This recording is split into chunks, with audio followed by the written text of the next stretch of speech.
Me llamo Rosa Elvira, y aunque hace tiempo que la mayoría de la gente dejó de usar mi nombre completo, porque a las Rosas ahora les dicen Rosy o Rosita, y a las Elviras ya casi no se les pone nombre. Yo sigo firmando así mis cartas, mis papeles del Seguro Social, y hasta las listas de mercado que aún escribo con lápiz. Tengo 78 años, un poco de artrosis en las manos, el cabello siempre recogido en un moño bajo, y un guardarropa modesto donde la prenda más valiosa no es ni nueva ni elegante, sino un vestido blanco de encaje antiguo que confeccioné hace 60 años para un día que nunca llegó. No tengo esposo, ni lo tuve nunca, aunque estuve comprometida una vez, cuando era joven y aún pensaba que el destino tenía planes con nombre propio. Lo conocí en un taller de carpintería, cuando yo todavía ayudaba a mi madre a remendar sábanas y a planchar por encargo para vecinas que vivían mejor que nosotras. Él se llamaba Humberto, y no era guapo en el sentido convencional, pero tenía las manos limpias, la voz baja y una risa que no daba miedo. Me pidió que me casara con él con una caja de madera donde había tallado con sus iniciales la palabra futuro. En ese entonces una promesa valía más que un anillo. Pasaron los meses, y mientras ahorrábamos lo poco que podíamos, yo me empeñé en hacer mi propio vestido de bodas, porque no había dinero para comprar uno, y porque desde niña había aprendido a coser con precisión de cirujana. Cada noche, después de la jornada, hilvanaba pedazo a pedazo el encaje heredado de una tía lejana que había sido monja, y que guardaba sus telas como otras guardan reliquias de santos. El vestido fue mi proyecto secreto, mi altar portátil, el único lugar donde deposité mi ilusión sin pedirle permiso a nadie. Lo guardé en una caja forrada con papel de arroz, entre sábanas perfumadas con lavanda seca. Pensé que lo usaría pronto, pensé que lo usaría alguna vez. Pero Humberto enfermó. Primero fue una tos, luego una fiebre, y después un silencio médico que solo hablaba con evasivas. En menos de 3 meses, un bulto en el pulmón se convirtió en el fin. Murió una mañana de lluvia, antes de que pudiéramos fijar la fecha. Nunca usé el vestido. Nunca quise tocarlo después. Solo lo envolví otra vez en sus telas y lo escondí en lo más alto del armario. No por rencor, sino por miedo a romper algo que aún me daba sentido. Con el tiempo ese vestido se convirtió en una extensión de mi piel. Mientras yo envejecía, él se mantenía intacto, blanco, paciente. No tuve más compromisos. Trabajé de costurera toda mi vida, haciendo vestidos de novia para otras, ajustando cinturas para cuerpos que aún podían ilusionarse con una noche de fiesta. Algunas venían con revistas extranjeras y me pedían réplicas de lo que veían en las pasarelas de París. Otras llegaban llorando porque la suegra les había regalado un vestido espantoso y querían que yo lo arreglara. Yo hacía lo que podía. Cobraba lo justo. Me volví conocida en el barrio como la señora Rosa Elvira, la de las puntadas finas. Y durante años esa reputación me alcanzó para mantenerme con dignidad. Nunca tuve lujos, pero tampoco faltó nada. A mi hija, Irene, la crié sola. No preguntes por el padre. Fue una historia corta y predecible, una juventud ingenua y una barriga inesperada. No me arrepiento. Irene fue una niña observadora, callada, buena en los estudios. La mandé al colegio con la plata que ganaba arreglando trajes, y cuando pudo, estudió secretariado. Se casó joven, con un hombre correcto pero sin brillo.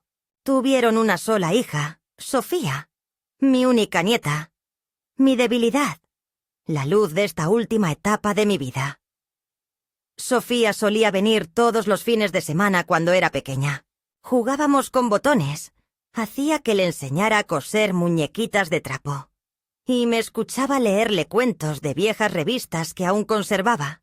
Siempre pensé que habíamos creado algo especial, una conexión silenciosa que no necesitaba demasiadas palabras. Pero los años pasaron, y como pasa con todo lo que crece, se fue alejando. La adolescencia la volvió impaciente, rápida, moderna. Yo no lo tomé a mal. Acepté que así son las generaciones nuevas, que tienen otra velocidad, otra lógica, y que una ya no entra fácil en esas ecuaciones. Mi casa es la misma de siempre. Paredes con humedad disimulada por cuadros antiguos, una mesa con mantel de ganchillo, y un mueble donde guardo los álbumes de fotos y los recortes de revistas, con ideas que nunca llevé a cabo. A veces me siento en la mecedora del porche y veo pasar a los vecinos con sus perros, sus celulares, sus vidas apresuradas. Yo me conformo con escuchar la radio, preparar café de olla y cuidar mis plantas como si fueran nietos con raíces. Hasta hace poco, pensaba que mi historia estaba hecha de silencios dignos, de esos que no hacen ruido pero que pesan igual. Había aceptado que no todo amor necesita final feliz para haber existido. Que no toda promesa incumplida es una tragedia. Pero lo que ocurrió hace 2 semanas, y que aún no puedo decir sin que me tiemble la voz, me cambió la manera de ver mi lugar en esta familia. Y sobre todo, me obligó a revisar con dolorosa claridad cuánto de lo que creía intocable era, en realidad, invisible para quienes más deberían haberlo entendido. El día que entré al cuarto de costura y vi lo que quedaba de mi vestido de bodas, esa tela que una vez representó todo lo que no viví, me di cuenta de que ni siquiera lo más sagrado está a salvo del olvido moderno, porque no fue el vestido lo que me dolió. Fue la manera en que Sofía, mi nieta, lo tomó, lo cortó, lo transformó en algo grotesco sin preguntarme, sin mirarme a los ojos, sin entender lo que ese encaje significaba. Dijo que era para una obra escolar, una reinterpretación gótica del matrimonio. Dijo con esa voz de quien lo ha leído en Internet. Yo solo vi los restos sobre la mesa, los bordados deshilachados, el tul teñido de azul. Y no pude decir nada. No grité. No lloré. Me quedé allí, inmóvil, sintiendo que me habían quitado no una prenda, sino una parte entera de mi alma. Eso fue solo el principio. Porque a veces lo que más duele no es la tijera, sino la indiferencia con la que se sostiene. No fue de inmediato. Al principio, cuando Sofía me dijo con su entusiasmo habitual que había sido elegida para representar el papel principal en la obra escolar de fin de semestre, yo no entendí del todo lo que significaba ese orgullo en su voz. Hablaba rápido, como siempre que quería que la escucharan, pero sin detenerse a considerar lo que decía. Dijo que la obra era una reinterpretación contemporánea de una novia muerta que se resiste a casarse con el olvido, que tenía tintes góticos y un mensaje feminista que, según su maestra, hacía falta explorar en la juventud actual. Yo sonreí, asentí, y le pregunté si necesitaba ayuda para coser algo. Ella me respondió con ese tono mezcla de cariño y condescendencia que ya se ha vuelto común entre los jóvenes y los viejos. No, abuela, tranquila, ya tengo todo. Es más visual que de costura. Pasaron unos días. No volví a pensar en eso. Me distraje con mis cosas, con los remedios para las plantas, con una vieja receta de pan de elote que había prometido hornear. Hasta que una tarde, sin aviso, sin permiso, sin un solo gesto de consideración, Sofía apareció en mi casa con una caja grande, una bolsa de tintes y tijeras de modista. De las mías, por cierto. Y entró directo al cuarto de costura. Pensé que tal vez venía a buscar alguno de los disfraces antiguos que solíamos hacer juntas cuando era niña. Esos que yo conservaba con cariño en el armario de arriba, donde guardo lo que no se usa, pero que no se tira. No imaginé, ni por un segundo, que se dirigiría con tanta seguridad hacia el armario del fondo, el que casi nunca se abre, donde están mis cosas más íntimas, más privadas, más sagradas. Ese armario que Sofía conocía, claro, pero donde jamás se le ocurrió meter la mano. Hasta ese día. Cuando escuché el crujido de la caja, supe lo que había hecho. Lo supe sin verlo. Fue como si algo dentro de mí se quebrara de manera sorda, un sonido más emocional que físico. Como cuando uno escucha una verdad que no puede negar. Me levanté con el corazón acelerado, y al entrar al cuarto, la vi de espaldas, desenrollando con movimientos impacientes mi vestido de bodas, extendiéndolo sobre la mesa como si fuera una sábana cualquiera. Un trozo de tela más entre otros tantos. En ese momento ni siquiera reaccioné. Me quedé parada en el marco de la puerta, sin aliento, mirando cómo sacaba los encajes, cómo desplegaba las mangas que yo había cosido a mano con hilo de lino, cómo medía con la cinta métrica la caída de la falda. Ella hablaba sola, murmuraba cosas sobre la caída espectral, el simbolismo de lo marchito, y anotaba en un cuaderno de espiral como si estuviera disectando un cadáver literario. Me acerqué con cautela, apenas respirando. «Sofía», dije, con una voz que me costó reconocer como mía. «¿Qué haces con ese vestido?» Ella volteó, con una sonrisa breve pero confiada, y me respondió como si nada. «Ah, abuela, lo encontré en el armario de arriba. Está perfecto para la obra». «No te preocupes, lo vamos a ni arreglar después, pero ya no sirve para ponértelo, ¿cierto?»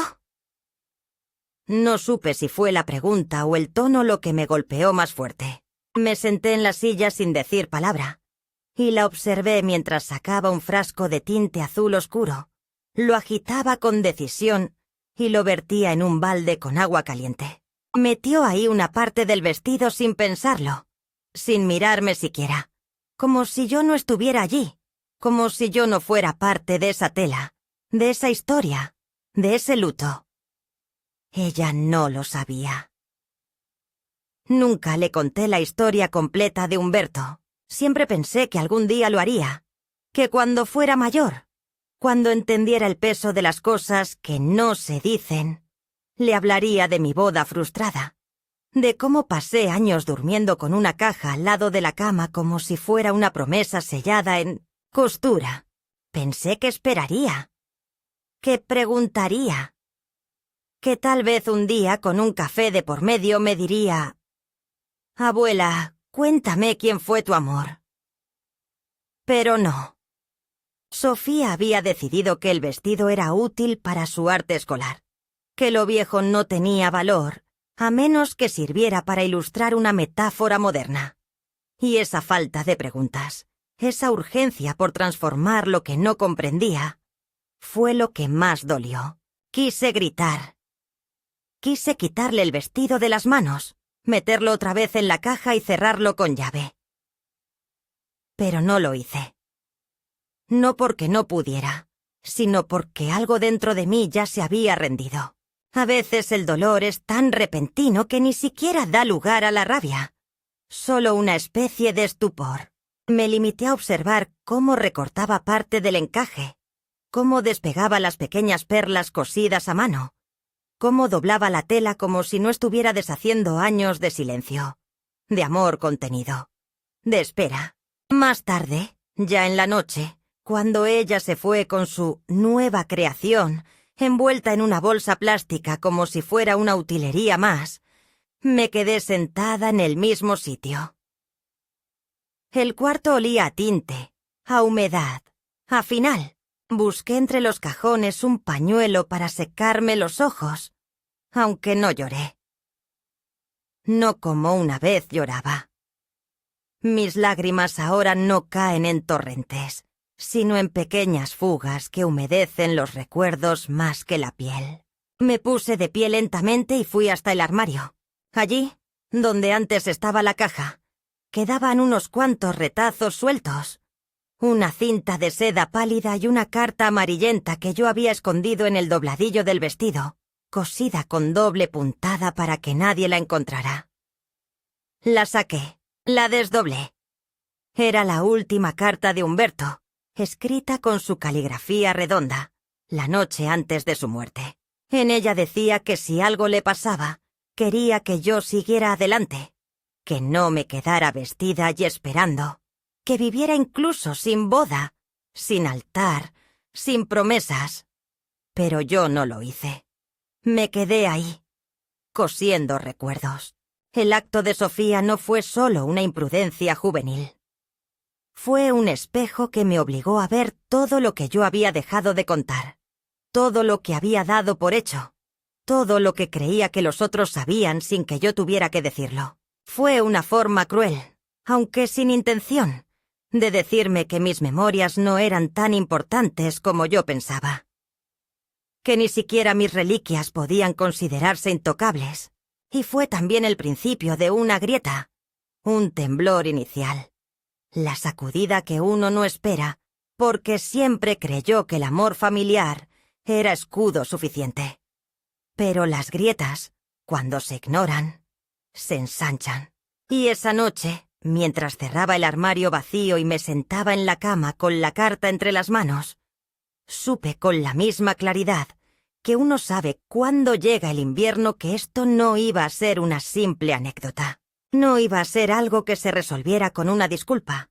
Había algo roto, algo profundo, algo que no tenía que ver solo con el vestido, sino con la manera en que la memoria, la dignidad y los afectos pueden ser deshilachados sin que nadie lo note.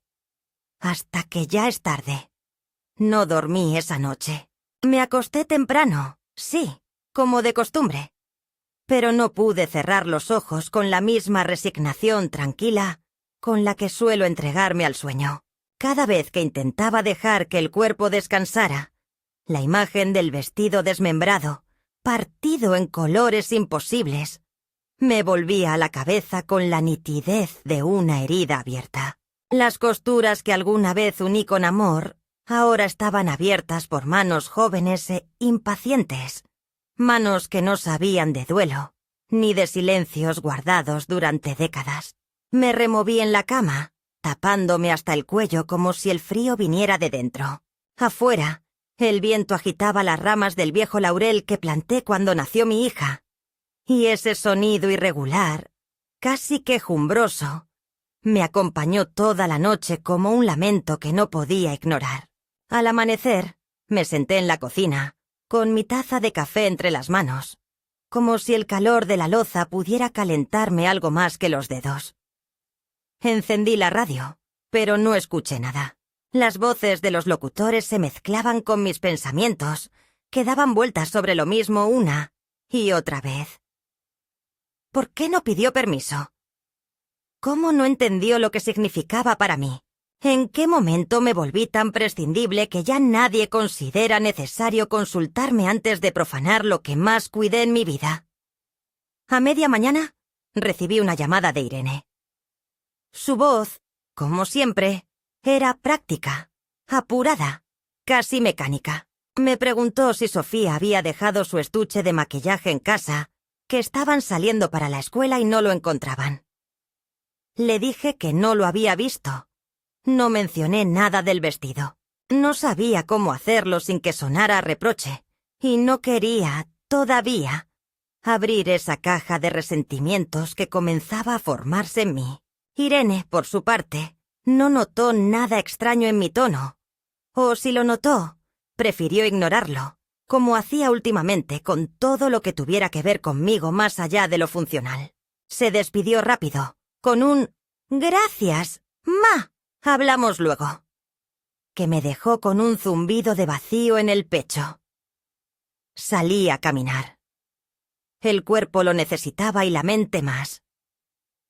Paseé por el parque donde solía llevar a Sofía de pequeña. Recordé cómo jugábamos a encontrar hojas con formas extrañas.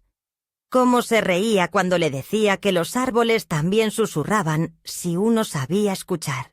Aquella niña que creía en mis cuentos ahora había desaparecido, reemplazada por una joven llena de ideas ajenas, de teorías que tomaba de Internet, de modas que no entendía del todo pero que adoptaba con una convicción que parecía certeza. Y pensé entonces que tal vez la culpa era mía, por no haber contado antes la historia del vestido, por guardar tanto, por creer que el silencio era también una forma de respeto. ¿Cómo iba ella a saber lo que yo nunca dije? ¿Cómo iba a valorar algo cuya historia nunca escuchó? Al volver a casa, decidí buscar algo que me ayudara a procesar esa mezcla amarga de dolor, desilusión y nostalgia. Abrí la caja de costura y saqué un cuaderno antiguo, donde solía anotar patrones y medidas. Entre sus páginas encontré una foto de Humberto, doblada con cuidado. La miré largo rato. En su rostro todavía joven se adivinaba aquella expresión de ternura seria que tanto me había conquistado. Le hablé en voz baja, como si pudiera oírme. Le conté lo que Sofía había hecho, cómo había tomado sin pedir, cómo había destruido sin entender, cómo me dolía no tanto la pérdida de la tela, sino lo que representaba. Le pregunté si había sido un error guardar tanto tiempo esa caja, si había sido cobardía de mi parte no volver a amar, si él, en su eternidad muda, me reprochaba también ese encierro del alma. Por la tarde sonó el timbre. Era Irene. No venía sola. Sofía la acompañaba, con una expresión mezcla de entusiasmo y distracción, como quien aún no ha medido las consecuencias de sus actos. Traían una bandeja de empanadas que habían comprado en una panadería nueva. «Mira, mamá, te trajimos tus favoritas», dijo Irene, sin mucho énfasis, como cumpliendo con un gesto aprendido. Yo les abrí la puerta. Las dejé pasar. Serví café. Y todo ocurrió como si estuviéramos interpretando una escena doméstica. Una de esas que repiten las familias para fingir que todo sigue igual. Aunque por debajo hierve algo que ninguno quiere nombrar. Fue Sofía la que, mientras comía distraídamente, sacó su celular y me dijo: «Abu, ¿viste cómo quedó el vestido? Lo vas a ver en el escenario. Queda brutal». Mi profe dijo que nunca había visto algo tan dramático y simbólico. Dice que cuando entro a escena con él, parezco un espectro de otra época. Me lo dijo sin malicia, sin sarcasmo, con entusiasmo genuino. Como si me estuviera ahí haciendo un cumplido. Como si esperara que yo me sintiera orgullosa. No pude responder. No sabía cómo. Solo la miré. Irene notó mi silencio, y con ese tono que usa cuando quiere neutralizar lo incómodo, agregó: «Ay, ma, no te pongas así. Es solo un vestido viejo. Lo importante es que Sofía está destacándose. ¿No es lo que todas queremos? Que nuestra juventud brille». Algo se rompió entonces dentro de mí, no en forma de escándalo ni de explosión, sino en ese tipo de ruptura que ocurre sin sonido, pero cuyo eco dura días, semanas, años. Me di cuenta de que no era solo el vestido. Era todo. Era la forma en que mi historia había sido borrada en nombre de lo nuevo. Era la falta de espacio para la memoria en un mundo que solo valora lo útil, lo inmediato. Era la certeza de que, para ellas, yo era apenas una figura de fondo, una sombra funcional, una mujer que vivió demasiado tiempo y que ya no tiene nada que enseñar. Cuando se fueron, volví a entrar al cuarto de costura. Todo estaba igual. El tinte aún manchaba la cubeta del rincón. Unas tijeras quedaron abiertas sobre la mesa. Un hilo azul colgaba del respaldo de la silla. Me senté en el suelo. Abracé mis piernas. Cerré los ojos y dejé que, por primera vez en muchos años, las lágrimas corrieran sin pedir permiso. No lloré por el vestido. Lloré por mí. por todo lo que fui y ya no soy, por todo lo que di y fue olvidado, por el amor que nadie supo traducir, por los silencios que nadie quiso descifrar. No sé cuánto tiempo estuve ahí. Tal vez 1 hora, tal vez una eternidad. Cuando me levanté, decidí que no podía seguir igual, que esto no podía quedarse como una anécdota amarga, como una tristeza más que se acumula y se traga. Tenía que hacer algo. No por venganza, no por dramatismo, sino porque, si no decía nada, si no actuaba, entonces me estaba borrando a mí misma. Y en ese momento, algo dentro de mí, una chispa antigua, una fuerza dormida, se encendió. Las decisiones importantes no llegan de golpe como los relámpagos que rajan el cielo y quiebran la noche. Llegan despacio, como gotas persistentes que calan la tierra dura hasta hacerla ceder. Así fue ese día. No hubo un solo momento en que dije, ya está, basta, sino una acumulación silenciosa de hechos, gestos, ausencias, miradas desviadas, que finalmente se posaron todas juntas sobre mi espalda, como el abrigo de lana mojada que una no se saca por costumbre, aunque pese más con cada minuto. Me pasé la mañana en la cocina, moviéndome entre ollas y cucharas, como si preparar un guiso pudiera calmar la tempestad interna que me empujaba a recordar cosas que llevaba décadas guardadas bajo llave. En un momento, mientras picaba cebolla, se me vino a la cabeza el sonido de la voz de mi madre, diciéndome que no bastaba con ser buena, que también había que ser firme. Me lo decía cada vez que yo callaba por no contrariar a alguien, por no causar molestias, por no hacer olas. Rosa Elvira, me decía con su voz áspera de mujer que crió sola a 4 hijos. Si no pones límites, te pasan por encima hasta los que te quieren. Yo entonces no lo entendía. Ahora, tantos años después, con los ojos húmedos por la cebolla, y no solo por ella, le daba la razón.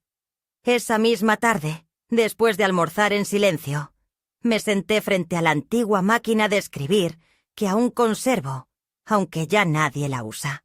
La enciendo de vez en cuando solo para escuchar el golpeteo de las teclas, como si ese sonido pudiera organizar mi mente y devolverme el control que siento perder con cada día que pasa. Metí una hoja nueva, lisa, sin arrugas, y escribí una sola frase en el centro. Las cosas que no se dicen no desaparecen, solo se pudren en silencio. La leí en voz alta. Sonaba dura, cruda, pero también verdadera. Me quedé mirándola un rato. Luego la doblé y la metí en un sobre que guardé en mi cartera, como una declaración privada. Un recordatorio de que esta vez no iba a dejar pasar lo que sentía. Después tomé una decisión que no tomaba desde hace años. Fui al colegio. Caminé las 8 cuadras que me separan de la institución donde Sofía cursa su último año, con paso lento pero firme, sosteniéndome del bastón solo cuando el asfalto se levantaba en los bordes y podía hacerme tropezar. Al llegar, pregunté por la profesora de teatro. Me atendió una joven de rostro severo y gafas redondas que al principio no entendió quién era yo. Cuando me presenté como la abuela de Sofía, sus cejas se levantaron con una mezcla de sorpresa y cierta admiración. «Su nieta es brillante», dijo. Una presencia escénica magnética. Asentí sin sonreír. «Quiero ver el vestuario que está usando», le dije.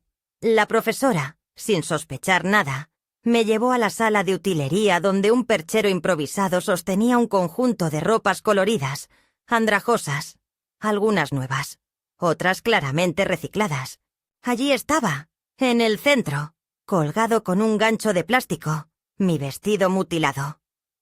Azul oscuro, manchado, con las mangas cortadas y los bordes quemados con mechero, para dar efecto de podredumbre, según explicó la docente con entusiasmo. Me acerqué sin decir palabra. Lo toqué con cuidado, como si aún doliera. La tela, antes firme y suave, ahora estaba endurecida por la tintura y el maltrato. Los pequeños bordados de hilo plateado apenas se adivinaban entre los restos de pintura acrílica.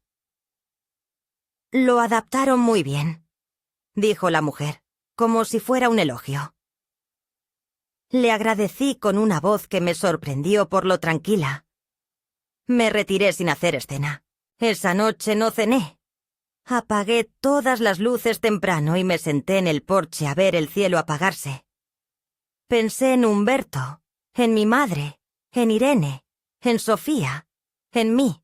Pensé en todas las veces que me quedé callada para no interrumpir, para no ser un estorbo, para no hacerme notar. Pensé en el respeto que uno espera y que, si no lo reclama, se convierte en una migaja mal tirada. Y entonces, con una claridad que me llenó de vértigo, supe lo que tenía que hacer. No podía reparar el vestido. No podía retroceder el tiempo. Pero sí podía levantarme, tomar el teléfono y romper el patrón de silencio. Busqué en la agenda los contactos que tenía guardados desde que ayudé a Irene a organizar su boda. Llamé primero a la florista, luego al técnico de luces, después al chico del sonido. Todos eran nombres que había guardado con cariño, porque cada uno de ellos, en algún momento, había sido amable conmigo, había respetado mis tiempos, mis consejos. Les dije lo que había pasado, sin rodeos ni dramatismo, que lo que yo había prestado con amor se había convertido en herramienta de irrespeto y que ya no me sentía parte del proyecto. Les pedí, con respeto, que retiraran sus servicios, que entendieran que, así como mi nieta tenía derecho a expresarse, yo tenía derecho a no financiar mi propia desaparición. Algunos protestaron con cortesía, otros preguntaron si podían hablar con mi hija. A todos les respondí lo mismo. No, esta decisión es mía, y no voy a cambiarla. La reacción fue inmediata. Al día siguiente me llamó Irene. Estaba furiosa, aunque intentaba disfrazar su tono de preocupación. «Mamá, ¿qué estás haciendo?», preguntó con ese tono que usaba cuando yo no seguía sus instrucciones.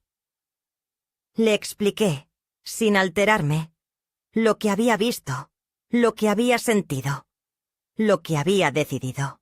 Le dije que durante años había sostenido en silencio a esa familia, que había contribuido con dinero, con trabajo, con tiempo, con escucha, y que ahora, después de ver cómo se usaba y se destruía lo más íntimo de mi historia, había decidido decir: «Basta, es una obra escolar», respondió ella, como si eso lo justificara todo. «Y tú eres su abuela. Deberías estar orgullosa», le respondí con algo que me salió del alma. Fui su abuela todos los días que cociné para ella, que la cuidé enferma, que la llevé al parque, que la escuché llorar cuando no entendía las matemáticas. Pero ser abuela no me obliga a callar cuando me pisan.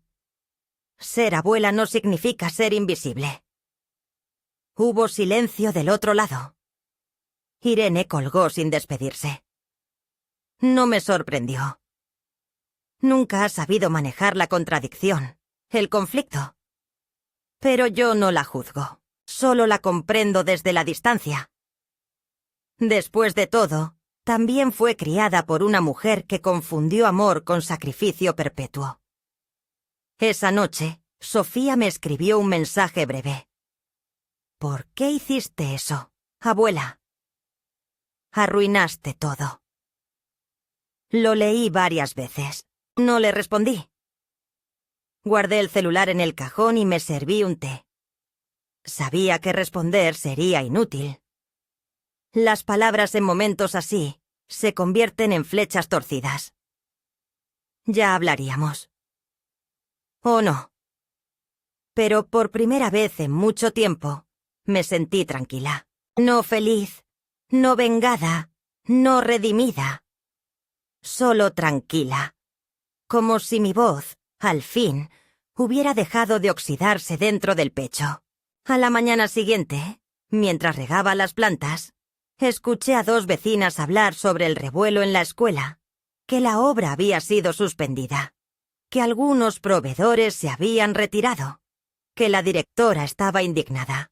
Una de ellas, sin saber que yo escuchaba, dijo: «Dicen que fue la abuela de una de las alumnas, que se volvió loca por un vestido viejo». La otra se rió. «Ay, la gente mayor, cómo se encariñan con sus trapos». Sonreí en silencio. No dije nada. Porque a veces el verdadero poder está en saber cuándo ya no se necesita justificar nada. Lo que siguió fue una calma distinta. Una calma con conciencia. Y en esa quietud nació otra clase de decisión. Una que aún no puedo nombrar por completo, pero que empieza con la certeza de que ya no tengo miedo a molestar, a incomodar, a existir con todas mis historias puestas. Si alguien ha de escribirme de nuevo, que lo haga con respeto. Si alguien ha de acercarse, que venga sin tijeras. La calma, esa extraña compañera que se instala después de una decisión irrevocable, me acompañó durante un par de días como una brisa tibia, silenciosa, que parecía invadir todos los rincones de la casa. No era paz verdadera, ni mucho menos alegría, pero sí una sensación nueva, distinta, como si el cuerpo, acostumbrado a cargar con pesos no dichos, de pronto se sintiera más liviano. Caminaba por los cuartos en penumbra. Preparaba el café sin prisa. Ordenaba las cosas en la alacena con una meticulosidad antigua, como si en cada gesto doméstico pudiera reafirmar que yo seguía allí, que aún existía como algo más que una sombra que sirve café y calla. Pero esa calma, lo sabía desde el principio, no podía durar. Era apenas una tregua antes de la reacción inevitable. Porque cuando una mujer que ha vivido en silencio empieza a hablar, siempre hay quienes no quieren escucharla. Y fue Irene la que llegó primero, como era de esperarse. No llamó, no avisó, no pidió permiso. Abrió la puerta con su llave como tantas otras veces. Pero esta vez no traía pan, ni empanadas, ni frases automáticas, sino una furia contenida que apenas cabía en su cuerpo. Entró como una ráfaga, con el ceño fruncido, el bolso colgando del hombro como una espada de cuero, y se plantó frente a mí con los brazos cruzados. Yo estaba en la sala, bordando uno de los pañitos viejos que tenía sin terminar, y apenas levanté la vista cuando escuché la puerta cerrarse con un golpe seco. «¡Mamá!», dijo sin saludar, sin sonreír, sin rodeos. «¿Qué hiciste?», le pregunté si quería sentarse. Dijo que no. Se quedó de pie, rígida, como una estatua con dolor de espalda. Volvió a repetir la pregunta, esta vez con más énfasis, como si mis silencios la irritaran aún más que mis actos. Entonces dejé el bastidor sobre la mesa y la miré directo a los ojos. Le dije que había hecho lo que debía hacer, que me había hartado de ser tratada como si mis sentimientos no contaran, que había visto cómo mi historia era desmantelada por su hija sin siquiera una conversación previa, que no era el vestido en sí lo que me dolía, sino el desprecio que lo acompañaba. Ella suspiró con fuerza, como si mi discurso fuera un rosario de exageraciones.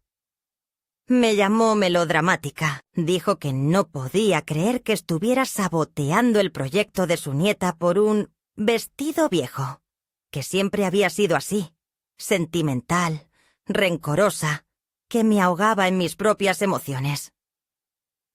Yo la escuché sin interrumpirla. La vi sacudir las manos al hablar, como hacía cuando era adolescente, y no sabía cómo contener su rabia. Me vi en ella. Vi su incapacidad para comprender el dolor de los demás, si no les he explicado en términos racionales, medibles, útiles?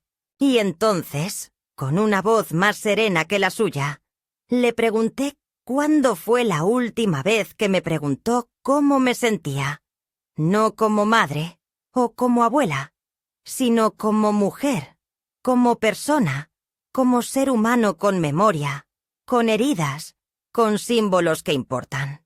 Eso la descolocó. Bajó la mirada. Caminó unos pasos. Se sentó finalmente en la silla más alejada de la mesa. Me dijo que estaba preocupada, que Sofía estaba devastada, que sentía que la había traicionado. «Ella te quiere, mamá», dijo. «Pero no entiende por qué le diste la espalda así». Entonces fui yo la que me puse de pie. Caminé despacio hacia la estantería donde guardo los álbumes de fotos. Tomé uno, el más antiguo, y lo puse sobre la mesa. Lo abrí en la página donde está la foto del vestido. Ese vestido intacto, colgado en la percha, antes de ser usado, antes de ser destruido. Se lo mostré. Le pedí que mirara bien. Luego saqué la carta de Humberto, la que había guardado todos estos años. No la abrí. Solo se la di. Le dije: «Tal vez esto te ayude a entender por qué me duele tanto». No dijo nada. Tomó la carta con manos temblorosas, como si de pronto recordara que yo también tengo un pasado que no se resume a las tareas domésticas. La metió en su bolso sin abrirla. Me prometió que la leería. Y se fue, con menos furia, pero con más peso en los hombros que al llegar. 2 días después fue Sofía quien apareció. Llegó sola, sin avisar, con el rostro pálido y el gesto contenido. No traía celular en la mano, ni auriculares, ni bolso. Solo ella, con una blusa azul que le hacía juego al tinte de mi vestido destruido. Nos miramos desde lejos. Le ofrecí asiento. Lo aceptó. Se sentó en silencio. Yo me quedé en la otra punta de la mesa. Sin bordado esta vez. Sin taza de café. Sin distracciones. Esperé a que hablara. Y lo hizo, aunque con esfuerzo. Me dijo que no había querido hacerme daño. Que no pensó que el vestido fuera tan importante. Que creyó que era solo una prenda guardada por costumbre. Que ni siquiera sabía que era el vestido de bodas que nunca usé. «Nadie me lo dijo, abuela», dijo con un susurro de culpa. Yo no lo sabía, y en ese momento sentí que una grieta se abría, sí, pero también que por ella entraba luz.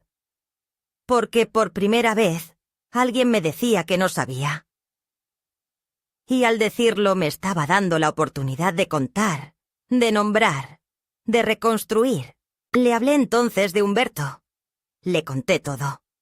Cómo nos conocimos, cómo planeábamos casarnos, cómo lo perdí antes de tiempo, cómo hice ese vestido con mis propias manos como un acto de amor que me sobreviviera. Le conté de las noches en que lo saqué del armario solo para tocarlo, como si al hacerlo pudiera volver a sentir su presencia. Le hablé de la carta, de las puntadas, de la espera. Y mientras hablaba, ella me miraba con los ojos llenos de agua. No intentó interrumpirme. No buscó excusas. Solo escuchó. Y cuando terminé, se puso de pie y caminó hacia mí. Me abrazó. No dijo perdón. No hacía falta, porque su abrazo fue otra cosa, un reconocimiento. Pasamos horas hablando. Me mostró fotos del ensayo. Me contó cómo había surgido la idea, cómo la profesora había alentado a traer algo personal al personaje. Me dijo que al principio pensó en usar un vestido de cotillón, pero que cuando vio el mío, pensó que sería poético, aunque ahora entendía que había sido irrespetuoso. Me pidió que la acompañara pues a la función, que quería reescribir su monólogo final. Le dije que no lo sabía, que necesitaba tiempo, que un corazón roto no se remienda en una tarde. Lo entendió. Esa noche volví a abrir la caja vacía donde antes estaba el vestido. Metí allí la carta de Humberto y la cerré. Luego fui al armario y saqué un rollo de tela nueva, una gasa blanca que había comprado hace años con la intención de hacerme una blusa de verano. La extendí sobre la mesa. Tomé mis tijeras y comencé a cortar. No para un vestido nuevo, sino para algo distinto. Una historia contada en retazos. Un nuevo lenguaje entre generaciones. Porque, a veces, coser también es sanar. El día de la función llegó con una mezcla de tensión y curiosidad que me recorría como una corriente tibia, persistente. No sabía si debía ir. Me debatí entre la necesidad de marcar distancia y el deseo de ver qué haría Sofía con todo lo que ahora sabía.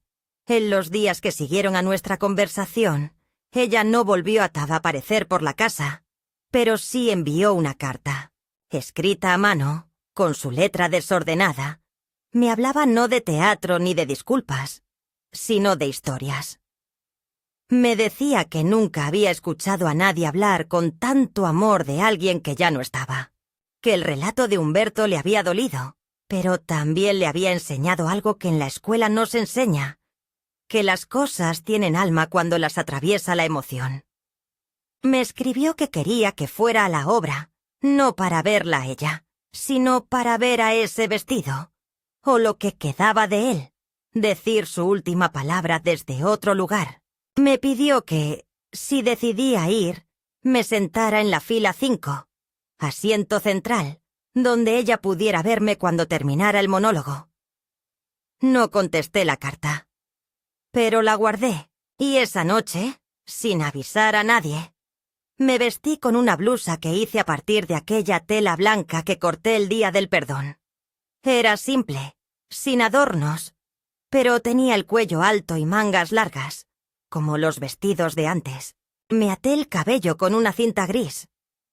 Me puse mi abrigo largo y salí, despacio, bastón en mano, hacia el auditorio de la escuela.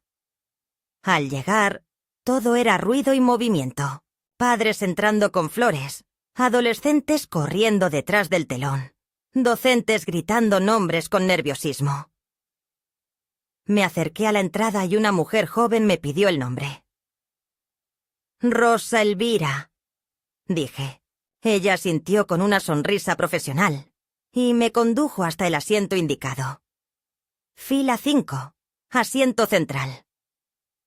Desde allí podía ver el escenario con claridad. Las luces estaban aún apagadas.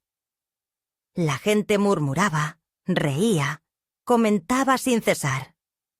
Yo me mantuve en silencio, con las manos cruzadas sobre el bolso. Sentía que todo mi cuerpo vibraba con una ansiedad vieja, parecida a la que sentí la primera vez que dejé a Irene sola en el jardín de infantes. Como si algo íntimo estuviera por ser expuesto al mundo, y yo no tuviera manera de protegerlo. Se apagaron las luces. El murmullo cesó, y el telón se abrió. La obra comenzó con una escena de cementerio.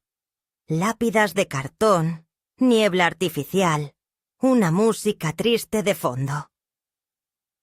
Todo un poco ingenuo, como suelen ser las obras escolares. Pero bien hecho. Con dedicación. Vi a varios alumnos entrar y salir de escena, algunos actuando mejor que otros. Todos con ese entusiasmo torpe que tienen los jóvenes cuando creen que están haciendo arte por primera vez. Yo no buscaba a Sofía, no la escaneaba con los ojos entre cada entrada. Sabía que aparecería cuando fuera el momento. Me dediqué a observar la obra como quien escucha una historia lejana. Sin pertenencia, pero con respeto. Y entonces, tras un silencio prolongado, apareció ella. Sofía entró por el centro del escenario, sola, con una luz blanca enfocándola desde arriba. Llevaba lo que quedaba de mi vestido. El tul manchado, los bordes quemados, las perlas apenas visibles. Pero algo había cambiado. Había añadido un velo blanco semitransparente que le cubría el rostro, y llevaba en la mano un ramo de flores secas. Caminó despacio, como si flotara. No habló al principio. Dejó que el silencio se extendiera hasta que el público empezara a incomodarse. Y entonces, con voz firme, dijo: «Esta es la historia de una mujer que nunca fue novia, pero vivió toda su vida bordando promesas ajenas. Y a partir de ahí, ya no fue la obra original. Fue otra cosa». Sofía rompió el texto. Lo reemplazó por un monólogo que yo no había oído nunca, pero que era, sin duda, nacido de nuestra conversación. Hablaba de una mujer que esperaba, que amaba, que tejía con los dedos lo que otros tejían con palabras. Hablaba del dolor que no hace ruido, del sacrificio que no se aplaude, del amor que no tuvo altar pero que fue más sólido que muchos matrimonios.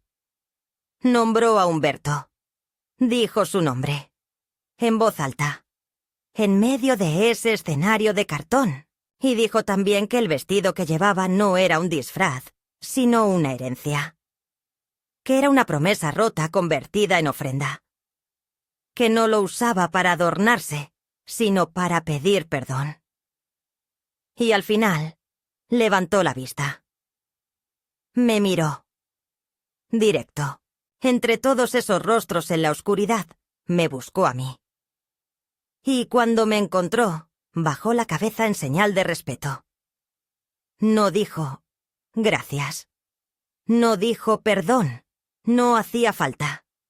Había dicho todo lo que importaba. La sala estalló en aplausos. Gente de pie, padres emocionados, celulares captando el momento. Pero yo no me moví. Me quedé sentada. No por orgullo, sino porque mi cuerpo entero se aferraba a ese instante con una intensidad que temía romper si me levantaba. A mi lado una mujer que no conocía me tocó el brazo. «¿Es su nieta?», preguntó. Asentí. «Fue hermoso», dijo. Y sí, lo fue. No perfecto, no profesional, no pulido, pero sí honesto.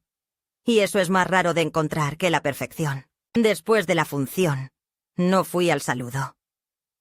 No quise cruzar el bullicio del hall. Los abrazos, las fotos. Caminé despacio hasta la salida, sintiendo que algo dentro de mí, que había estado cerrado por años, ahora se abría con un crujido suave. No era alivio. Era otra cosa. Algo parecido a la reparación. Al llegar a casa, me quité el abrigo, me descalcé y me serví una infusión. Me senté frente a la ventana y pensé en cómo las historias que una guarda por temor a doler, a molestar, a entristecer, terminan por volverse gritos en el momento menos pensado. Y cómo, cuando por fin se cuentan, tienen el poder de transformar incluso aquello que ya creíamos perdido. En la madrugada, recibí un mensaje. Era de Sofía. Solo decía: «Gracias por haber venido. Gracias por dejarme contarlo. Te quiero, abuela». Le respondí: «Ahora ya sabes. Cuida lo que aprendas. Y nunca cortes sin preguntar». Han pasado 3 semanas desde la función, y aunque el mundo no se ha detenido ni ha cambiado de forma visible, algo se ha reacomodado dentro de mí. Las mañanas siguen empezando con café. Mis plantas florecen con la misma obstinación paciente de siempre, y la radio continúa diciendo tonterías. Pero hay una nota distinta en el aire.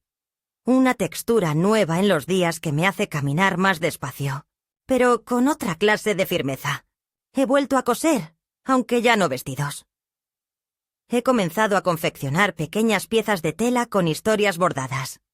Nombres, fechas, frases que marcaron mi vida. No es para venderlas ni para regalarlas. Es una forma de escribir con las manos lo que mi voz calló durante demasiado tiempo.